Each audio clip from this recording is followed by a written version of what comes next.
Why do they get so jealous? Welcome back to Attachment Style Advice Hotline, where we untangle the sticky webs of love and attachment. Today's call is all about jealousy, when one partner's insecurities cast a shadow over the relationship. Sound familiar? Let's take the call. Hi, Sean. So, Bryce is amazing most of the time, but whenever I hang out with guy friends or post something on social media, he gets jealous. He'll say things like, "Who's that in your picture?" Or, "Do you really need to post that?" It's exhausting. Classic anxious attachment. Bryce is looking for reassurance but expressing it through jealousy. Don't worry, Nina, let's hear Bryce's side. Hey, Sean. Look, I know I can be a little jealous, but it's because I care about Nina so much. When she's around other guys or posts certain pictures, I can't help but wonder if I'm enough for her. Ah, the age-old "I care too much" defense. Bryce, your jealousy isn't about Nina, it's about your own insecurities. Let's break this down before it spirals into something worse. Here's the deal, team. Bryce, your anxious attachment style makes you crave constant reassurance, but instead of asking for it directly, you're projecting your insecurities onto Nina's perfectly innocent behavior. Nina, your more secure attachment style means you see Bryce's jealousy as unnecessary and unfair, which creates frustration. This is the reassurance-seeking jealousy loop. Sound familiar? Exactly. I don't want to feel like I'm walking on eggshells just to keep him happy. I don't want to feel this way either. It's just hard to stop the thoughts. Good news, you're not doomed. Jealousy isn't love, it's fear dressed in a cheap suit. Let's figure out how to unpack it. Bryce, your first job is to identify the source of your jealousy. Is it fear that Nina might leave? A feeling of inadequacy?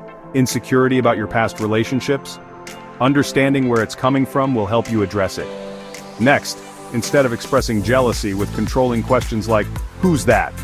try something direct but non-confrontational like, "Hey, I'm feeling a little insecure right now. Can we talk about it?" This opens the door for connection instead of conflict. But what if she thinks I'm being too needy? Good question. That's why you keep it short and honest. You're not blaming Nina, you're sharing your feelings. For example, say, "This isn't about you, it's something I'm working on, but I wanted to let you know where I'm at." Trust me, she'll appreciate the honesty more than the passive-aggressive vibes.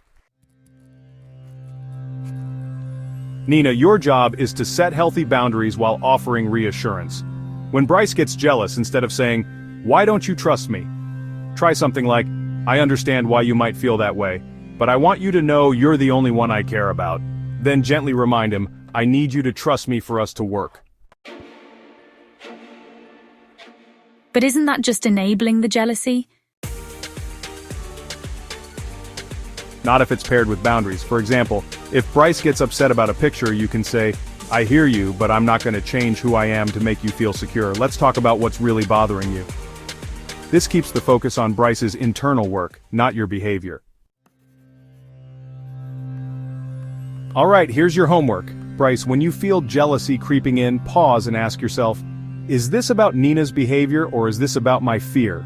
Then practice self-soothing. Go for a run, write down your thoughts, or take 3 deep breaths before talking to Nina. This gives you a chance to process before reacting. Okay, I can try that. Nina, when Bryce gets jealous, respond with calm reassurance first, and boundaries second. For example, "You're important to me, but this is something we need to work on together." This shows you care without taking responsibility for his insecurities. Alright, that seems fair.